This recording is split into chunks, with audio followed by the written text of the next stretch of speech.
is going on, fish friends? Everyone loves a clean fish tank. Today I'm going to go over the process of cleaning out a small planted tank like this one here.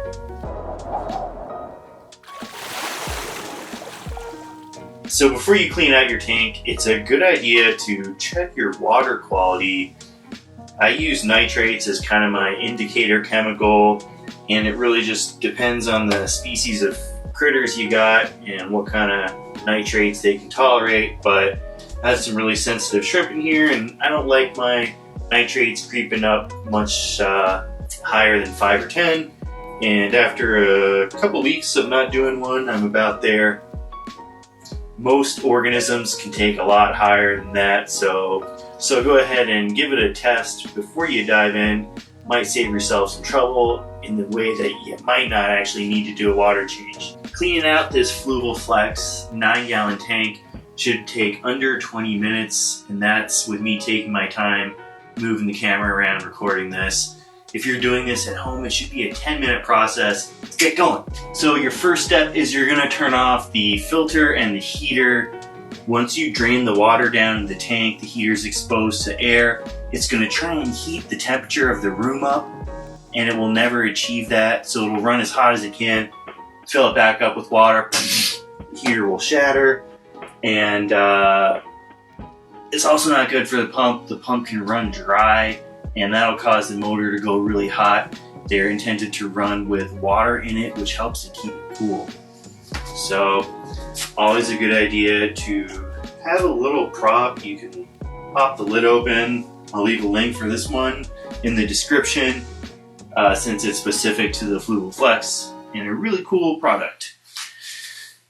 Then I always start off with just scrubbing the glass. Pretty easy. I have a no scratch sponge that I got at the supermarket. Go through here and just scrub the glass out. You do want to be careful when you're along the bottom.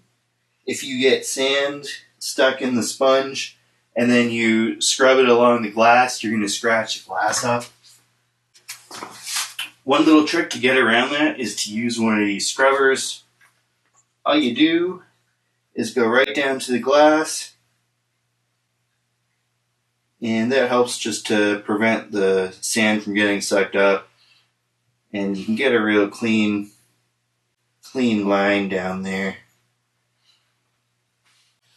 Next, I'm just going to drain the water down, about half of it. Make sure to go along the bottom and grab any turds down here. A lot of snail turds and shrimp turds and stuff.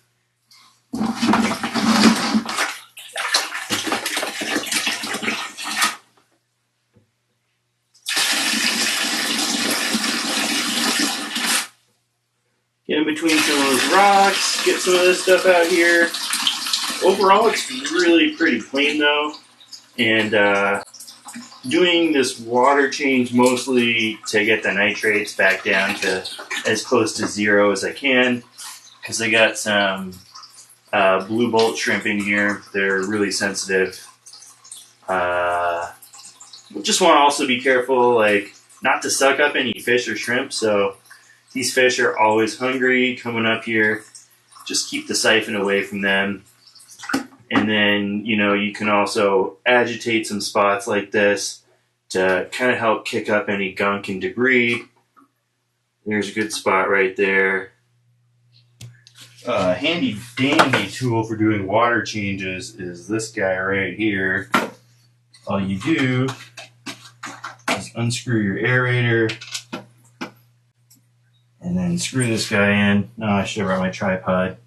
I'm trying to get this water change done in under 20 minutes to prove a point, so hold on a sec.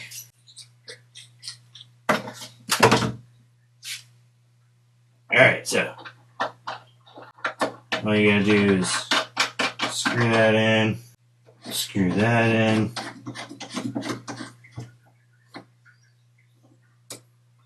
Set it there, let the warm water run for a sec. And then we can follow the hose.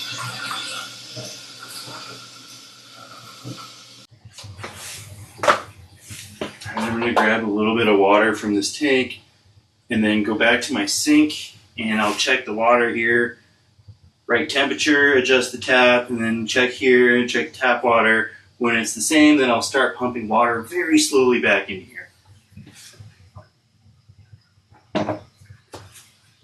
Now, depending on where you live, you might have really soft tap water or really hard tap water. I live somewhere with really soft tap water, so I'm going to be adding this equilibrium back in. This will boost the GH of the water up. Pretty simple. You can read the directions on the back. It tells you how much you need to put in to achieve whatever you want.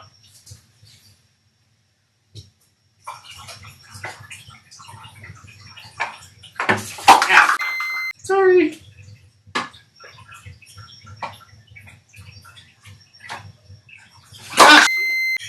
Alright, I'm really dumb sometimes, but third time's the charm. Put it there this time. Got the powder in there, mix it up.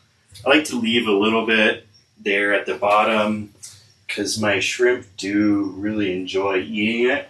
Helps them to build their exoskeleton. I'm just going to make sure also that the water that's pumping in is the right temperature. Alright, feels good. Sometimes if it's a discrepancy, like I'm in my basement, it's pretty cool.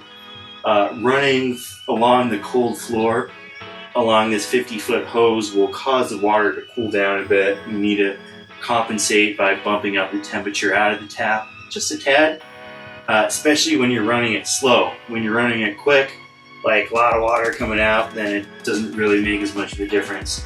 And then I'm going to slowly add this in as the tank is filling up. And give a little mix around. In the meantime, I need to clean out my filter sponge. Pretty simple. I just throw this sponge in this bucket and wring it out.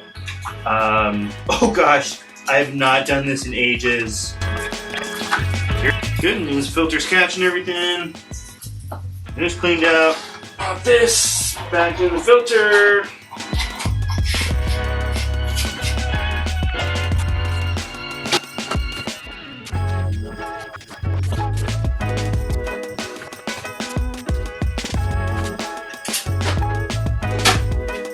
There you go, water change done. The last thing that you should do is clean off the glass for a crystal clear finish. There's no need to buy a bunch of products and chemicals and stuff like that. Water, sponge, towel. You can take a t-shirt too, a dirty t-shirt or old t-shirt or something. Wipe it down.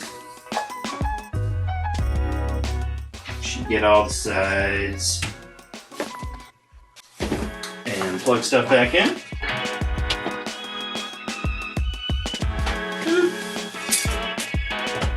And bam! Just about 20 minutes, water change done. If you are not filming and you're not clumsy dropping things along the way, you can probably get it done a little bit quicker. Pretty easy process, and it's what we need to do to keep our fish and shrimp healthy, so we gotta do it. If you're curious how I set this tank up, I'll leave a link in the description for that video. Check it out, it's a pretty fun one. Thanks a lot for supporting my channel, really appreciate it. Until next time, see ya!